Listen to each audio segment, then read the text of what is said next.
Howdy and hello, everyone. Welcome. My name is Lainey Rose, and I'm the events coordinator here at East City Bookshop. It is wonderful to be with you all today. Thank you so much for being here in person and for tuning into our live stream if you're watching that way. We love the accessibility that virtual events provide, and we are also delighted to be able to welcome so many of you back to the store to participate face-to-face. First up, some housekeeping details. Number one, we appreciate you wearing your mask while you're seated at the event and in the signing line. Masks are optional while shopping and browsing, but we've elected to continue to ask for them while we're all seated closely together for an extended period of time. So thank you for doing your part. Number two, if you need a restroom, it's upstairs past the cash registers and the greeting cards. Number three, if you're watching from home and experiencing any technical difficulties, please let us know in the chat. My colleague Emma is monitoring that to help if necessary. Number four, we will have time for questions tonight for both in-person and virtual attendees. So even if you're watching via Zoom, you can participate. Please put those questions in the Q&A feature so that Emma will see them and can ask on your behalf. And finally, most importantly, if you need to purchase a copy of the book, we have copies available and we'd be happy to help you out with that. All the copies are upstairs at the register, not on the shelves, and can be purchased prior to the signing line.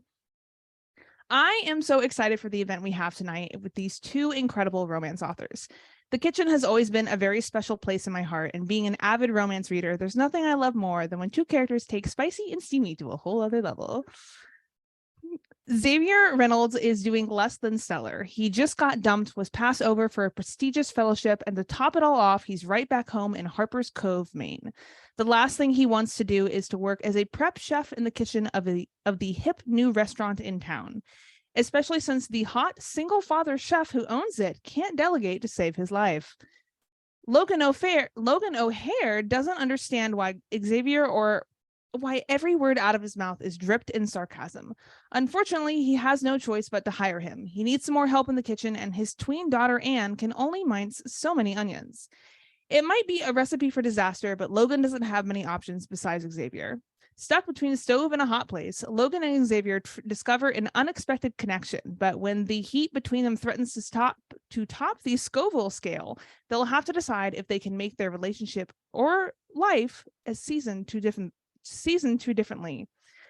Our author of the evening is Kosoko Jackson, an adult rom-com and YA author who works as a digital media specialist to pay the bills. He lives in the NYC metro area with his golden retriever puppy named Artemis and spends too much time listening to Taylor Swift.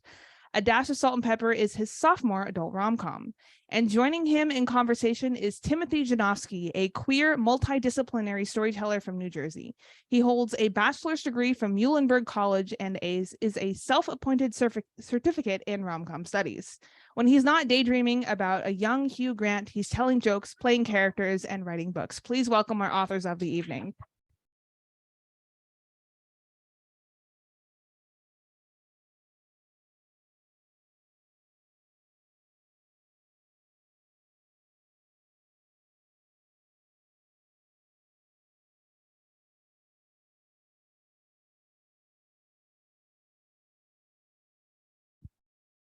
Hello. Awesome. Hello. Hi. How are you? I'm doing well. How are you? I'm great. Look at all these wonderful people. Yeah. All these people. Thank you, everyone, for coming out tonight to celebrate launch week of the very fabulous, very funny A Dash of Salt and Pepper, which is your third book. It is. The year of our Lord 2022. The third book. You don't have another one coming out before? No. Oh, okay. You made me think for a second, like, am I late on a contract or something for a hot second? I just feel like, you should have completed the set. No, I don't have another one coming out. Please don't suggest that. I've poked a bear. I'm sorry. Yes, you have. Okay, great. So I want to just dive right into some questions about this book. And also, I don't know any of these questions. I told him specifically, do not give me any questions. Yeah. So it'll just be off the cuff, off the fly, and it'll be fun. So you put out 3 books this year. Mm-hmm. You put out an adult rom-com. Yes. You put out a YA novel. Yes. And now another adult rom-com. Yes. I want to know, so your YA books are very high concept. They have time travel. They have dystopia. They have whatever. When you decided I want to write for adults, what made you decide romance? get asked this question a lot, and the answer is that I was laying in bed in my apartment, my very small New York apartment with rats.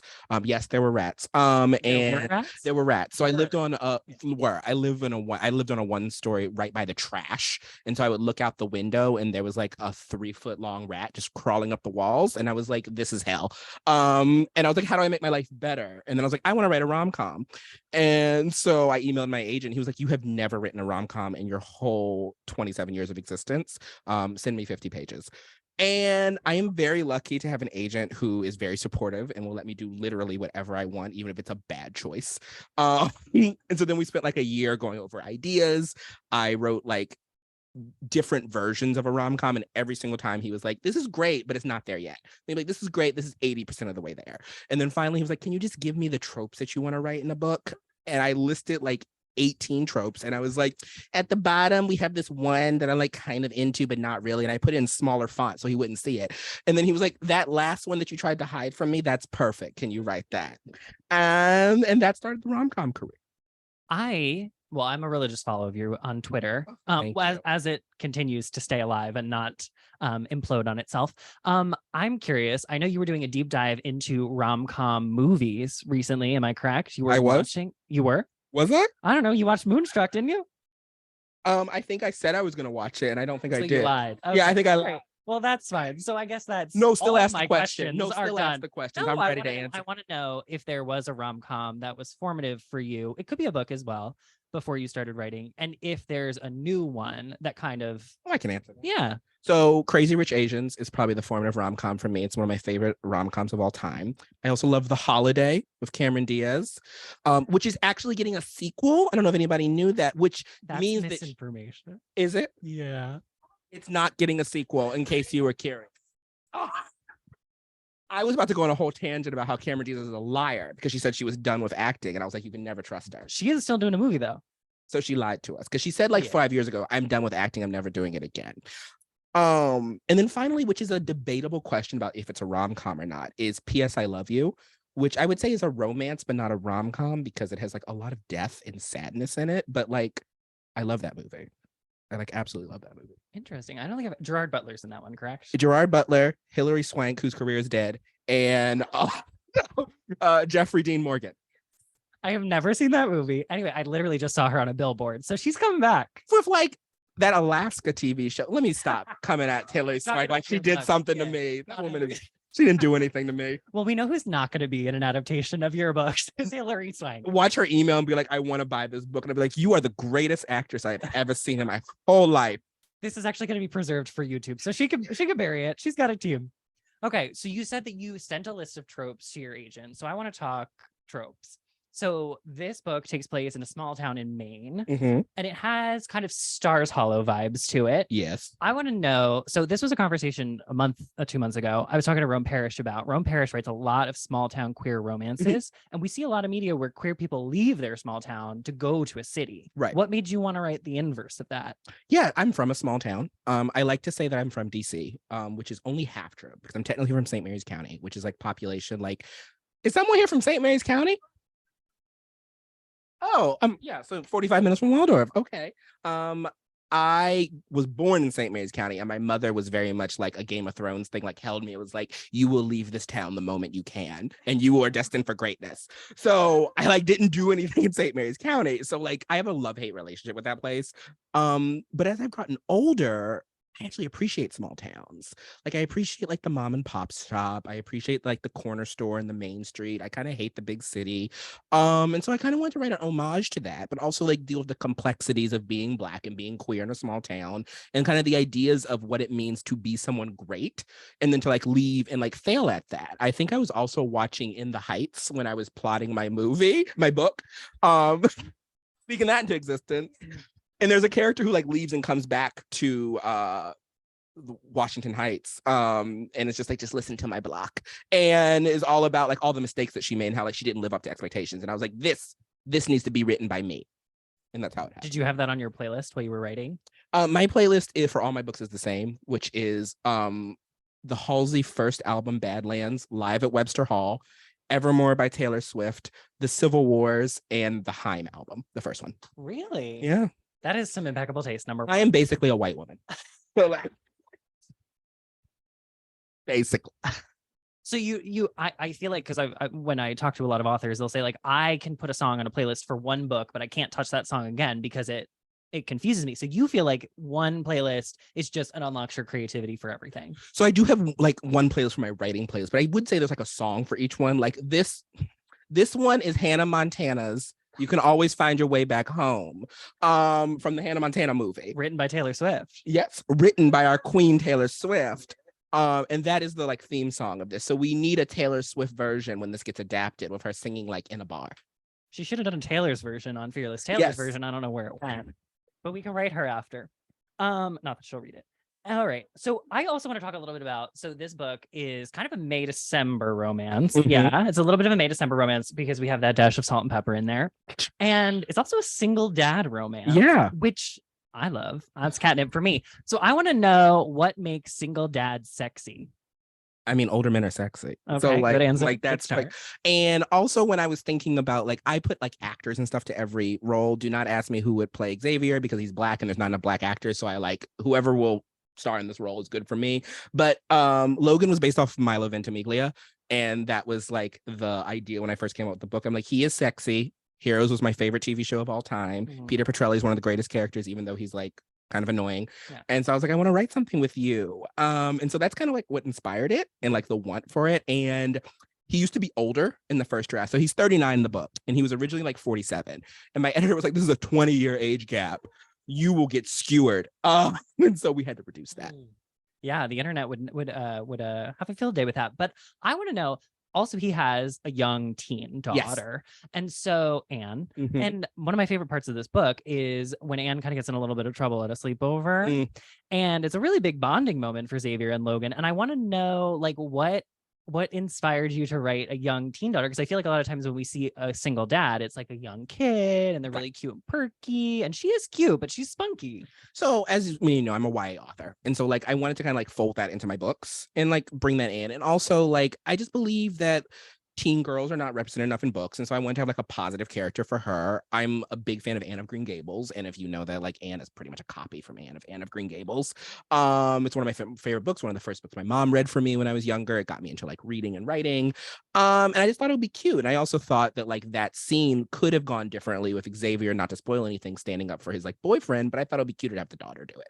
Yeah, I love that. I love that too. And I also want to know, like, when it comes to like age gap romances, right? Like, I feel like there's a lot of like people still kind of think that they're taboo. So what was that like writing? And also what was it like writing a queer age gap romance? That's specifically?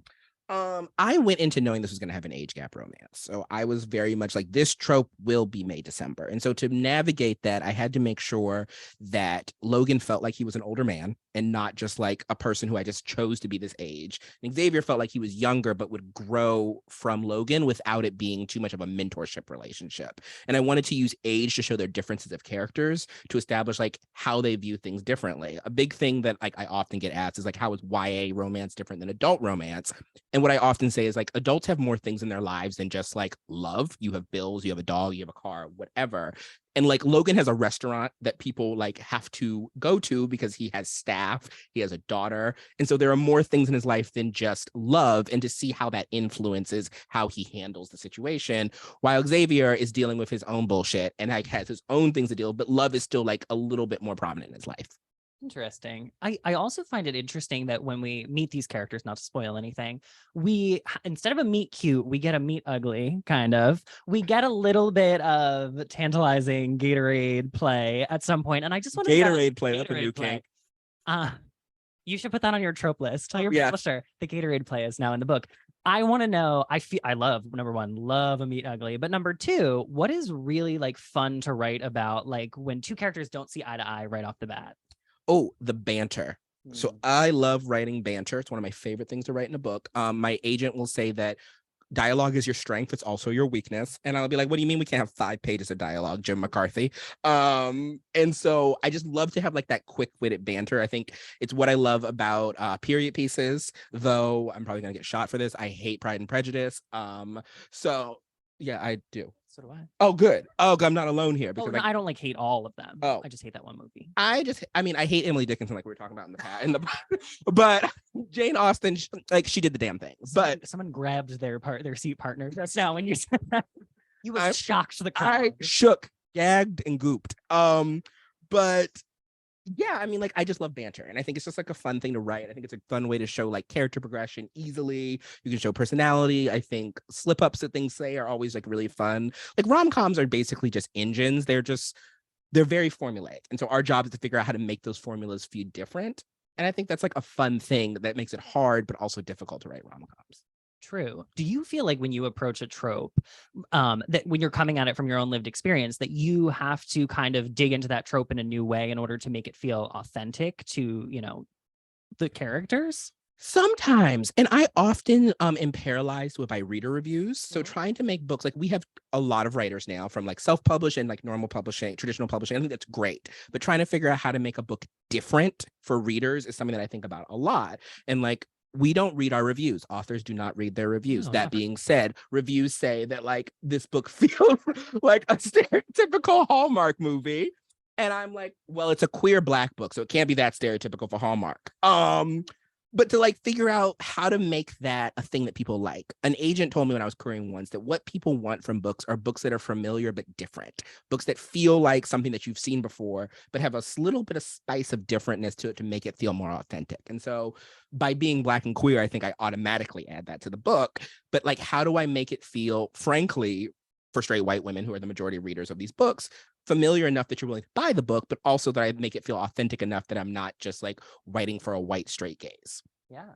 No, that makes total sense. And I want to talk a little bit about what you just said. You said you had to add a little spice. Mm-hmm. You like feels that like a bad pun. Yeah, horrible pun for the book. Okay, we'll talk about two different kinds of spice. I want to talk about spice in the kitchen first. Okay. So this is a foodie book. Yeah. I mean, there are some descriptions in here that are thank God. They're good. I mean, they're mouthwatering. And I want to know, I would eat at the Wharf.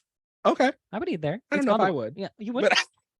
But the Wharf is the restaurant in the book. I don't know if I would eat there. I know that's like a controversial thing to say that I wrote a place that I don't know if I would eat. Why do you feel that way? I think I would eat there at the end of the book, but not the beginning of the book. I feel like it lacks personality and love. And I feel like I would be like Gordon Ramsay and take like 2 pieces of bread and put them on Logan's face and being like, what are you? Like, you're an idiot sandwich. And then he'd probably punch me in the face. So yeah, that's probably what.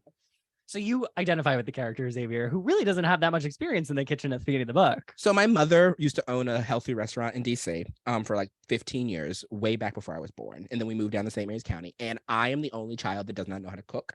So it is a big like hate that my mother has. I never like learned how to cook in the kitchen. And so, yeah. Has she read the book? No. I actually don't know if Linda's read the book. I told her not to read my rom-coms. Interesting. There's sex in there. Do you think that makes it her want to read them more? No, because Linda knows not to read what I tell her not to read of my books. I'll be like, let's not read this book, Linda. So yeah. That's interesting. Because I mean, reading the book, I mean, I would honestly think that the author was some kind of chef extraordinaire, but also too, I'm curious a little bit. You said there's sex in there. Spoiler alert, there's sex in here. I want to know a little bit about, so you can correct me if I'm wrong. I remember when you were promoting I'm So Not Over You, which is your first adult rom-com, that you had said because you were coming off of writing YA that you actually skipped the sex scenes when you wrote it the first time and you had to go back to write them. Did anything change? I still do that. Okay. I still skip the sex scenes until the absolute very last moment. My editor will literally be like, this book has to be finished by this week for us to keep the deadline. You have to write the sex scene that says sex comes here. And then I write it with my eyes closed, or I dictate it to my Word document and then I go back and edit it. It's not more embarrassing to dictate it to the Word document? No, because I'm just sitting in my house alone with like the dog is just laying there. She doesn't know any better. She's stupid. So like she doesn't know what's going on. And so I'll just be dictating it. And then like certain words I do definitely whisper. But yeah. Yeah. That is wild. That is wild. I want to know, what is it that makes you feel like it's easier to dictate it than it is to sit down and like write it in sequential order? Well, do you write out of order? I do not write out of order, but I am a very fast writer. For anyone who follows me on Twitter, I write very, very fast. And so I can write a 90,000 word book in a month. And so part of it is that I dictate because the thing about writing is you have to work smart, not hard. So I am a horrible editor. So I pay somebody to do all of my copy edits before I send it to my editor. They're like, oh my God, this book is so clean. Your grammar is so good. I'm like, I don't know the difference between like it's and it's. So like Mary is the woman who does that for me. So I can just like write messily and then just put it on the page and do that. And so like that helps me, and I write linearly. And so yeah. So you write linearly, but then you linearly. Yeah, that was Yeah, good. that word. That was a word. So you write that way, and then you have to go back and fill in those sex scenes. And I feel like as a reader, when I was reading the book, they advance the plot, but also tell us a lot about the characters, right? So how does it feel to like write the book in sequential order and then have to go back and be like, well, where was that character in that moment leading up to that sex scene? And how do I That's such a good question. So that comes into good planning. So I write very extensive outlines. So my outlines are 5 to 10 pages single spaced, which is a lot. I heard somebody groan. And so like I can go line for line in my outline and like expand that into a novel. So I know like this paragraph on page 6 is where the sex is gonna happen. And then I can read like after laying in bed, these characters feel like this. And I'm like, okay, so I understand what the next shift in personality is gonna be. And then I can just go in and like make the saucy. That is wild. I literally could never. I would wither. Anyway. So I want to talk a little bit about, okay, so that you grew up and your mom owned a restaurant. Yes. So you were not a chef, but you were around food. Yes. Yes. So what about chefs is sexy to you? So funny thing, this book was not rigidly a food book. It was a bodyguard romance that drastically changed at like the 11th hour. I emailed my editor and I was like, this isn't working. Here's another book. And she was like, this is not what we bought. And I am lucky for the gods that she appreciated it. I think what happened was I wanted to write something small town. That's what I really wanted to go back to. And then I was like, how do I fold this into like something that I want to write? And originally, as many of you know, again, if you follow me on Twitter, I'm obsessed with coffee. And so like a lot of friends were like, make it a coffee shop. And so then when they said make it a coffee shop, I did the complete opposite. And I'm like, it is a restaurant because no one will tell me what to do. No one will put baby in the corner. And then I was like, oh shit, you've done a restaurant. And like, my mother was a sensitivity reader for the restaurant elements because originally this small ass restaurant had like 18 members of staff. And she was like, there are too many people here. There's not enough guests. Also, Ratatouille was a big paid actor in this book. I watched a lot of Ratatouille. I watched a lot. I don't remember the rat character. There's no rat character, but there is a reviewer, and that is word for word an homage to Ratatouille, which is frankly the worst Pixar movie. Yeah. Well, this is over. Full of hot takes. This is done. No, I'm just kidding. It's fine. I'll just quietly judge you over here. You don't even like the saucy French song? I don't like anything about Ratatouille. That's wild. Anyway, why is there a rat in the kitchen? That's the point. And how come when we figure out then the rats are cooking in the kitchen by the end of the movie? Like spoiler alert, like they're working in. Who's going to this restaurant? People, I don't know. You're right. If right. you saw a review and said the rats are cooking here, would you go there or would you leave? I would leave.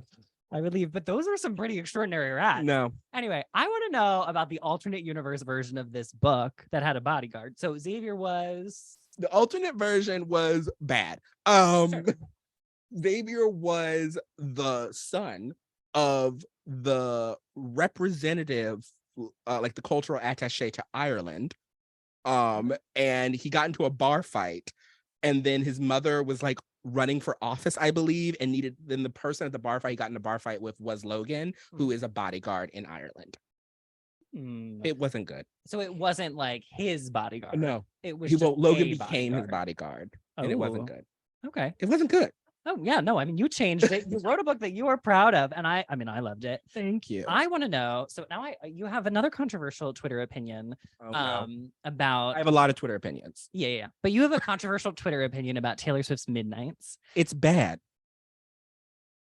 Anyway, I want to know if you had to assign an era, a Taylor Swift era, to 4 characters and a dash of salt and pepper, what would they be? And you also have to tell us why, right? Because each era has kind of like, I asked you not to tell me these questions, and I should have asked that to get these questions beforehand.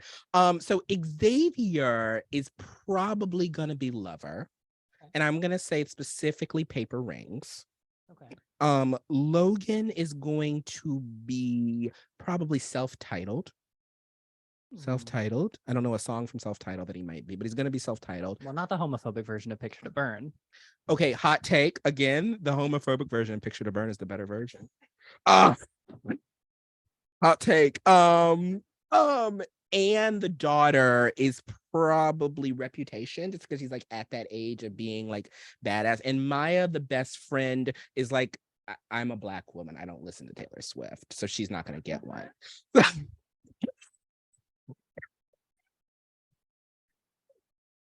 Yeah, she's like, who is this Taylor Swift? Yeah.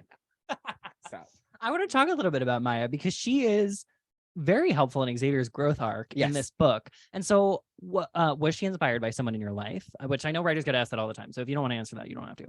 But I also want to know, like, there is always a best friend character in the rom-com. So what did you do to make Maya this like really like very wonderful and well-rounded person that like kind of guided him on his journey? So I strongly believe that like behind every powerful gay man, there's like a better woman.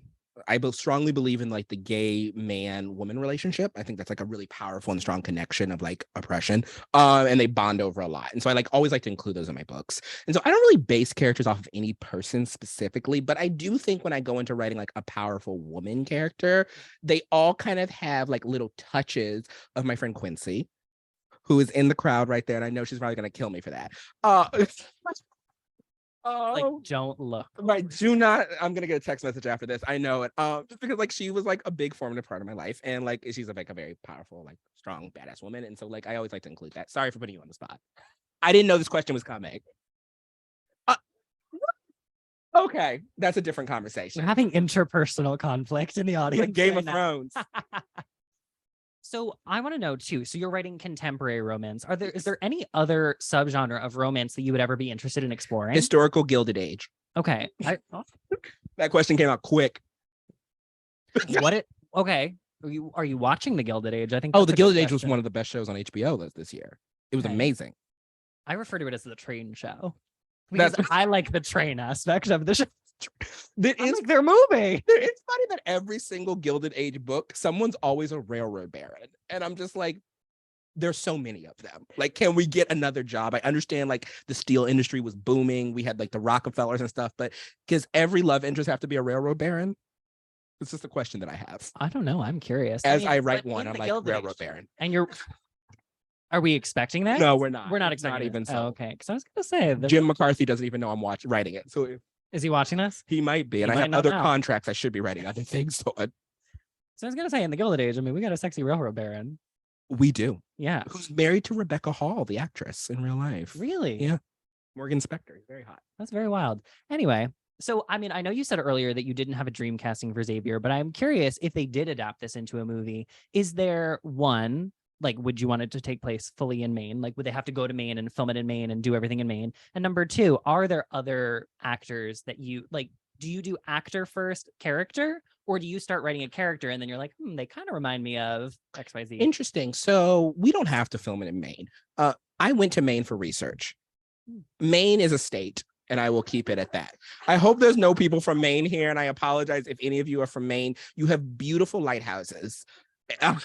They're like gorgeous gowns, beautiful gowns for Maine. I drove to Maine and I was so excited. It was like after a work week, and I'm like, Mom, I'm coming to Maine. I'm driving in, blah, blah, blah. And I was like, I'm here. It was just not great seafood. Great seafood. So it doesn't have to take place in You're Maine. really doing the gowns thing right now. I want to know. Wait, so I'm going to pause the question for a sec. I want to know. You said I went to Maine for research. Yes. I think there's a common misconception that people think when we write contemporary romance because it's just like our world. We don't have to do the world building or whatever. That we're just like, oh well, What other research and also for I'm So Not Over You. What kind of research did you do to get like the world of these characters? Went to a lot of seafood restaurants and ate a lot of clam chowder, which is the superior seafood dish, just so everybody knows.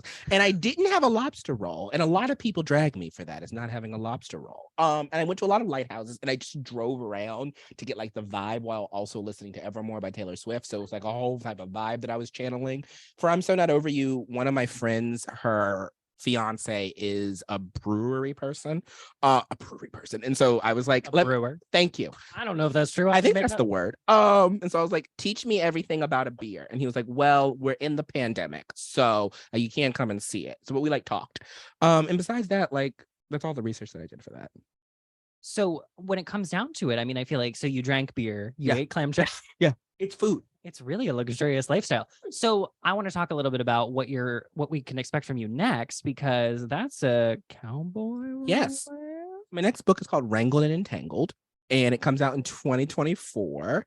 And it is a city slicker who has just broken up with his boyfriend, doesn't have a way in life, but he's always wanted to do this excursion thing. He always wanted to be a cowboy. And so there's a program where you can like basically go and live like your life's dream for a week. He goes to a ranch called the Blackwater Ranch in Montana, and it's owned by this man named Duke Cassidy, who is an amazing cowboy. And Duke does not know that his sister put the ranch on this website. So he suddenly just opens the door and there's this boy standing there like, I'm here to milk a cow. And he's just like, what the fuck? And it's very sweet. It's my first character. Like, I love Elijah, but he's dumb as rocks. And so like, I don't usually write dumb characters. He's very, very dumb. He's very sweet. He has like all of his paraphernalia is about like animals. He has like a whole 20 different shirts of different color pugs. It's great. He doesn't know anything. He's very stupid. Will this be another single POV novel? No, Okay. because again, we don't read our reviews because reviewers keep telling me we need to have dual perspective. And so they're like, I would love this book if it had dual perspective. So you're getting it. It's going to have dual Excellent. perspective. And for research, you will be milking a cow. Research is watching Yellowstone. Oh, very luxurious. Duke Eating is clam chowder. basically ripped off of Yellowstone if he was gay, if you watch Yellowstone. Excellent. Yeah. Well, I have been signaled now that it is time to open it up to audience questions. So if anyone out here has any questions to ask, hard-hitting, controversial, interpersonal conflict we would like to hash out for the audience, perhaps. No questions? Oh my gosh. Yes. Hardest part because you've written so many different novels in so many different settings, right? Like this, Right. Nature, that kind of space, and like more of a Western. So what is like, how is your process for character development for all of these different characters? That's a good question. We have to repeat the question for the folks at home. So the process for character development when you're writing like different types of books across the spectrum, I wish I had like a really thought out deep answer I also teach, so I feel like I should have a very thought out answer for this, but they just come to me. So my main character usually comes from like a song lyric or something, and so that completely folds it around it. And then I'm like, all right, I have this great character. How do I put them in a situation that will make people buy the book? Because there's a little saying that I have that other writers have, which is you write for yourself and you edit for the art, edit for the business. But since I'm so far along in the business, I'm constantly thinking about it. And so I'm like, what is a trope that I want to write that will make me happy? But how do I create a complementary world and characters that will also make the reader happy? And I'm trying to get less into that, trying to less put the business person, put myself first. I think it's a very unlearning writing process that a lot of writers go through. It's hard. But I just try to make something that like, what would make me happy as a reader? That's great. And especially because we have to read our books 700 times. By the time I'm done reading a book, I'm like, this is the worst book ever. It's never good. You're like, somebody light this on fire. Please. Other questions? Yes.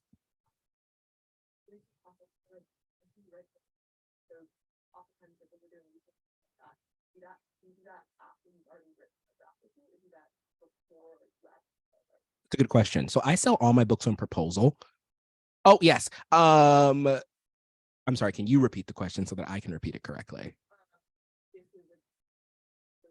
Research trips. Got it. I'm good now. So yes, do I do research trips beforehand, afterwards, and how do I process that to be able to write the book? I do my research trips first. Usually when I come up with an idea, when I'm trying to like figure out like, is this a sellable book? I usually do the research trip, or when we're on submission with my proposal and it has just been sold, then I do the research trip. The good thing about selling a proposal is that I have a long lead up time. It feels long. It can sometimes be 8 months. Well, it's usually more like 16 months. And so I have time before I have to start writing. What that results in is that 3 months before the book is due, my editor emails me. It's like, I cannot wait to read your book. And I'm like, I haven't put a word down because I've just been researching the whole time. So I usually do it at that stage to get the vibe of like, how do I want this book to feel? Do I want people from Maine to read this book and feel like this represents Maine?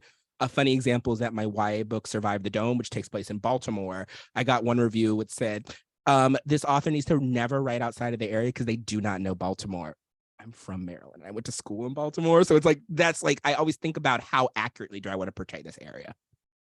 Yeah, that's so interesting too, because it is like what we talked a little bit last time I was here with Roan Parrish, and we were talking about whether writing a real place versus a fictional place makes a difference to a reader, because a lot of times they have a preconceived idea of even a real geographic location because they only have their own limited perspective of it.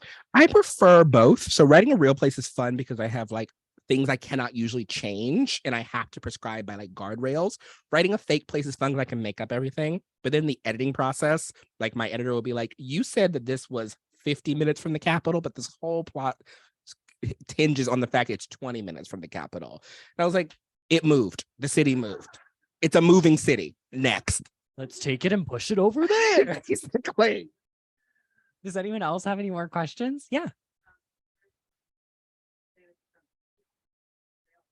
Oh, hi, Amy. What time is it?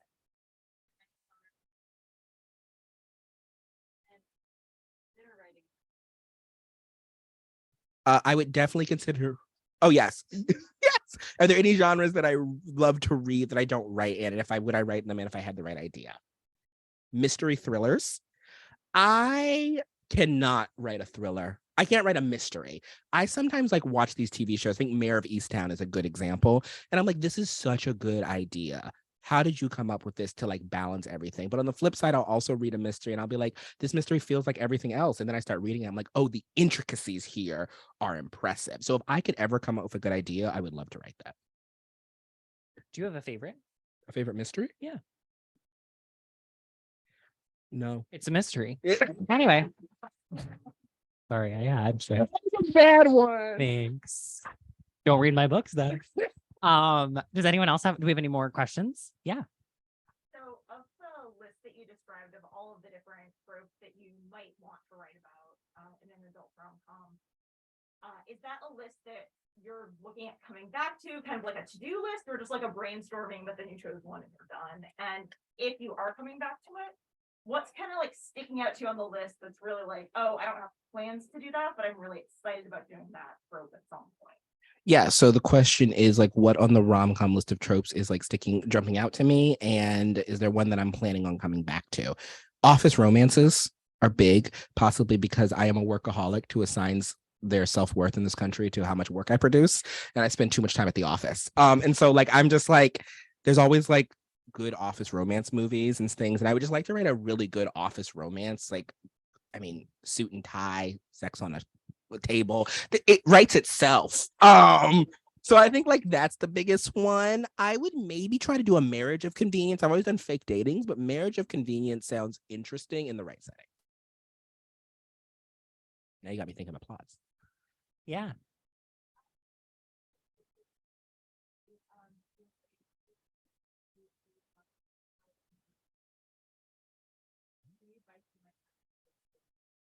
So advice and words of wisdom to aspiring romance authors. Do you want to go first? Do I want to go first? Yeah. That's a big old question. I can go first.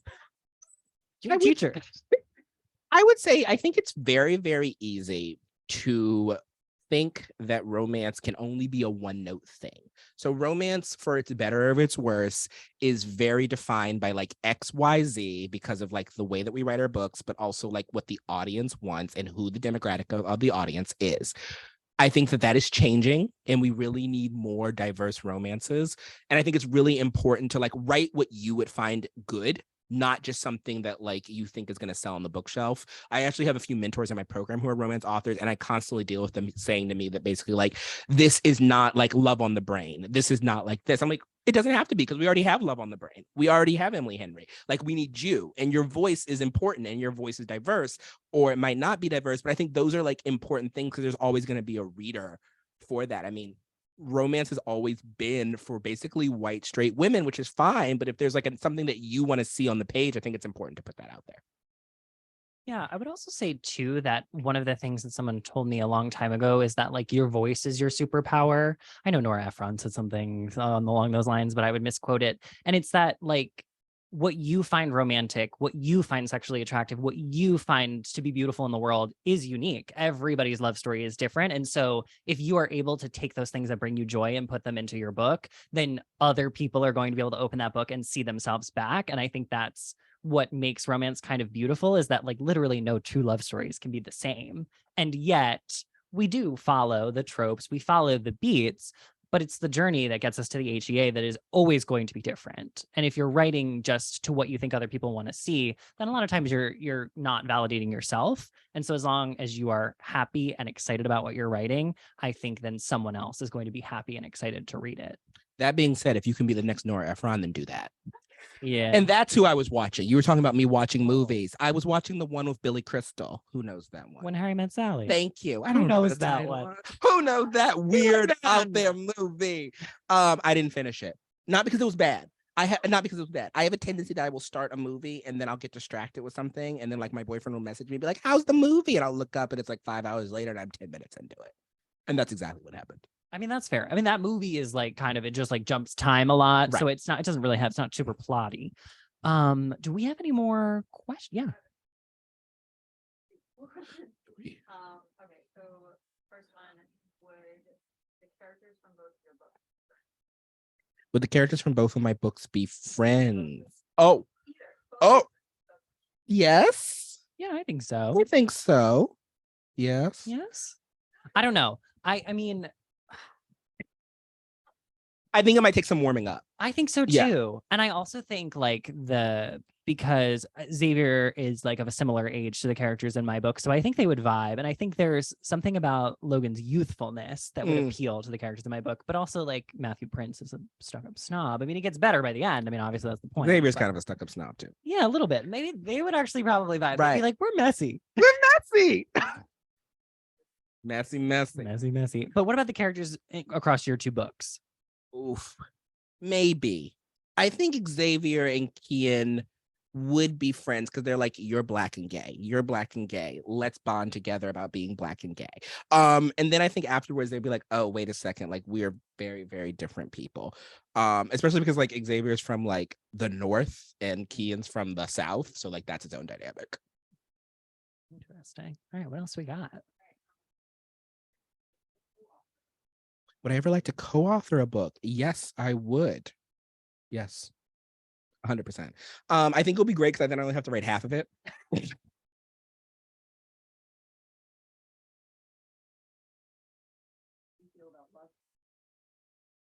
I mean, how do I feel about love triangles? My first YA is a love triangle. So I personally love love triangles. I know that we as a society have moved past love triangles, which I think is sad because I think there's like no real love triangle is actually a love triangle. We write them as love triangles, but they're really like love arrow thingies because, and honestly, we honestly know who they're going to end up with unless, I mean, we always know, like Twilight as an example, we knew that Bella was going to end up with Edward. She made the wrong choice. She should have gone with Jacob. I'm not going to start That's that. No, I agree. Okay, you agree? I A lot agree. of people don't agree with me Jacob. and my love for Jacob Black, especially because he like imprinted on a baby. Yeah, but she was a supernatural baby. And we It was also different. all make mistakes. Yeah. Like we all have made, we've all She grew up so quick. But yes, I am pro love triangle. I want to make a point because we were talking about Jacob yesterday. Black and imprinting? No. Oh, okay. You're talking about yesterday's history Yes. with the love triangle. I will say that when I read that book, I don't remember knowing who he was going to end up with. Really? Yeah, I don't think I mean, I had That's good. and I had a feeling of who I wanted him to end up with, but I don't think I had any like strong. I mean, they're in different timelines. Yeah. They exist in two different spaces in time. Spoiler alert from this book. It's a time travel book. I'm sorry. It's on the cover copy. You can open it. Anyway, do we have more questions? Anyone? Brittany, Bethany, you know, yeah.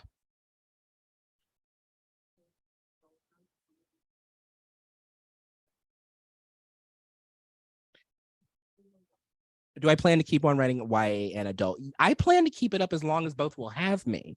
I like writing. I really like writing. I also like money. So I like having like multiple streams of income, which is very, very helpful. And I'm very, very privileged to be able to have that. But I think they like fill different things for me. So like YA allows me to have these really big magical moments. Like my next book is a body horror fantasy book. And I can have these really big bombastic moments that I feel like don't have to have so much depth all the time because they're first time moments for teenagers. And adult allows me to like dive into more like deep thinking things. I think a good example is that like I want to write a non-problematic Call Me by Your Name. Like that's kind of like my dream, but I can't do that in YA because it's just how the book is set up and like the things that the book talks about. So I can do that in adult, but at the same time, urban fantasy is like re-having a thing in YA thanks to Bloodmarked. If you haven't read that book, it's an amazing book. And like I can do more of that in YA when I can't do it in an adult. So as long as they will keep buying my books, I'll keep stressing myself out.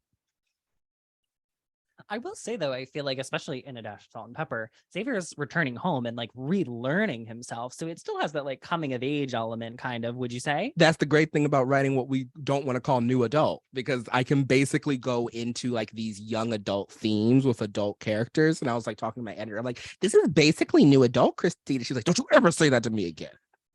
That's so weird because my publisher is like, these are new adult novels. You must know.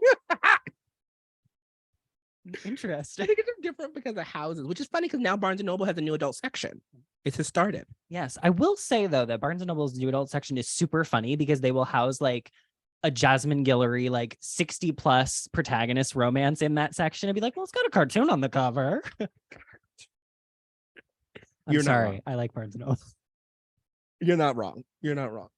Do we have any further questions? Yeah.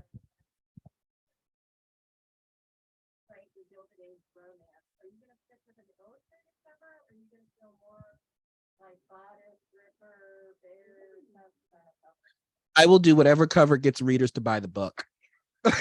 Oh, the question is, what type of cover? Would you stick with the illustrated cover or would you go with like a more bodice ripper? So I don't get to pick my covers. They're done by the publisher. And so they're like, this will make readers buy the book. And as long as there's not some big error on the cover, I'm like, this looks good. I've been very lucky with covers. Yeah, they're gorgeous. Thank you. I will say, when it comes to title, do you have Oof. So my titles suck. And so I am very lucky that my editor Christine Schwartz at Berkeley is great with titles. I'm So Not Over You, she came up with that. A Dash of Salt and Pepper, she came up with that. And Wrangled and Entangled, she also came up with that. It was called like Ace in the Hole, and she was like, what does this have to do with cowboys? And also no. No, don't think so. Are we good on time?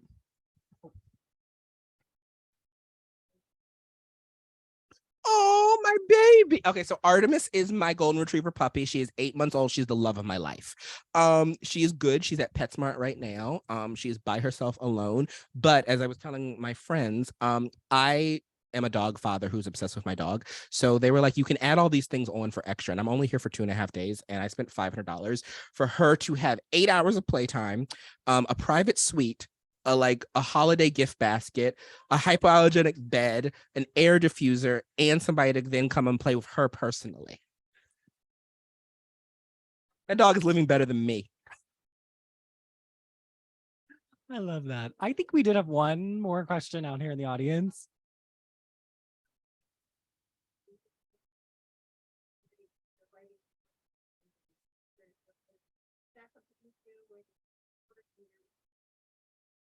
So I try not to read in what are my recent favorites for what I've read is the question. And also, do I read while I'm writing? I try not to read what I'm writing, like the genre, when I'm writing, because it will influence voice.